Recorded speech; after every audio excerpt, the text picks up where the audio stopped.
So guys, ibubukod ko na yung mga 5 piso, 10 piso, saka piso para madali kong mabilang. Hello guys! Ako Lito, si Gelocoins TV. Alam mo na ba? Dapat alam mo. Ito ngayon guys, ang i-share ko sa inyo. Ito ngayon ang ating pag-uusapan. Tayo guys ay sa year 2012 na guys. Year 2012, 25 centimo. Lahat po ito guys, magnetic. Yung mga ganitong kondisyon guys, ito po ay wala ng added value. Ito po ay common coins, maraming ang lumabas nito.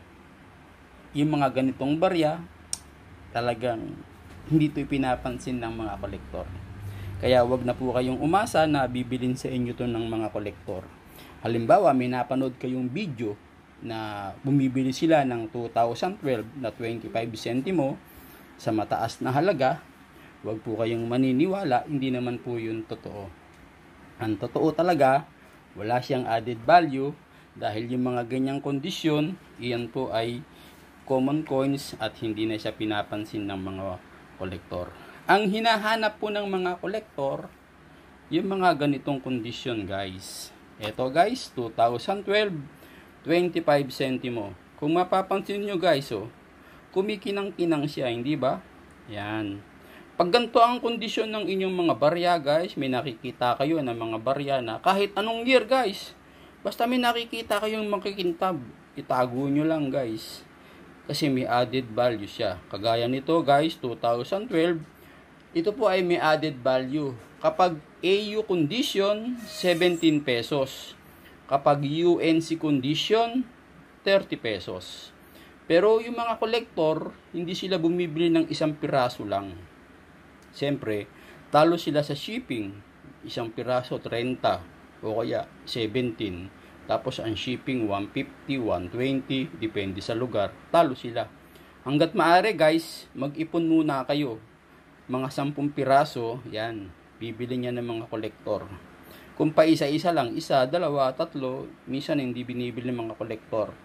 Ang iniisip nila, talo sa shipping. Pero kung magkakalapit lang kayo, pwede naman ng meet up o kaya pick up niya lang, okay lang yon, hindi siya talo sa shipping. Yung ganito guys ha, ganyan ang kondisyon. Huwag yung lilinisin yung mga barya nyo guys ha.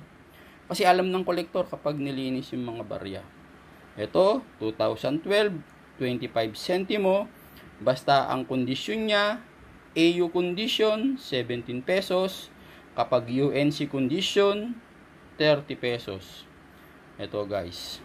Binukod ko na guys. Yan. Tapos, itong mga pangit, ala na to guys. Bibilangin ko na to. Ilalagay ko sa plastic.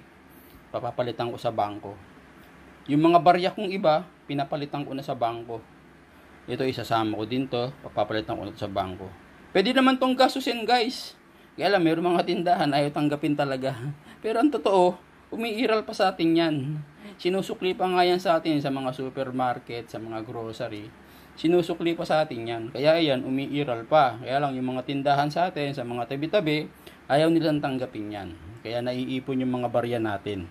Ang gawin nyo na lang, dalhin nyo sa bangko, papalitan nyo, ipunin nyo. Ayan, kagaya ko, marami kong naipon, dadalhin ko sa bangko. Bilangin nyo guys ha, lagay nyo sa plastic.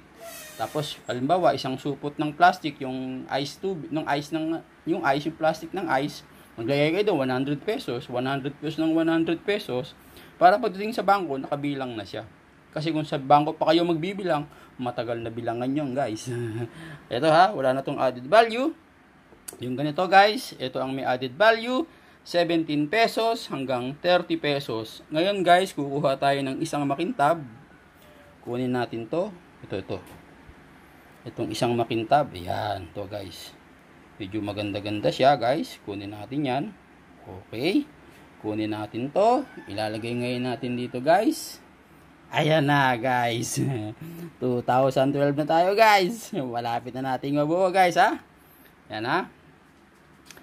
Puro makikintab yan guys. Binubukod ko na siya. Nilalagay ko na dyan. Kung napansin nyo guys, yung 2025, hindi siya makintab. Kung meron kayong makintab, message nyo ako. Tapos kung meron kayong 2006, message nyo rin ako. Diba guys? Pag-usapan natin. Bibiling ko naman yan eh. Okay? Hanggang dito tayo guys ha. Hanggang 2017 ang ating pag-uusapan. Kapag nabuo ko na to guys, ilalagay ko to sa frame. Pwede ko na siyang ibenta. Yan, pwede nyo rin ibenta guys. Halimbawa, nakabuo na kayo. Benta nyo guys. Bibili nyo ng mga kolektor. Lalo na kung magaganda. Tapos nakabuo na siya. Bibili nyo ng mga kolektor. O, ayan na guys ha. Ito naman ngayon ang ating pag-uusapan. 2013. Okay guys.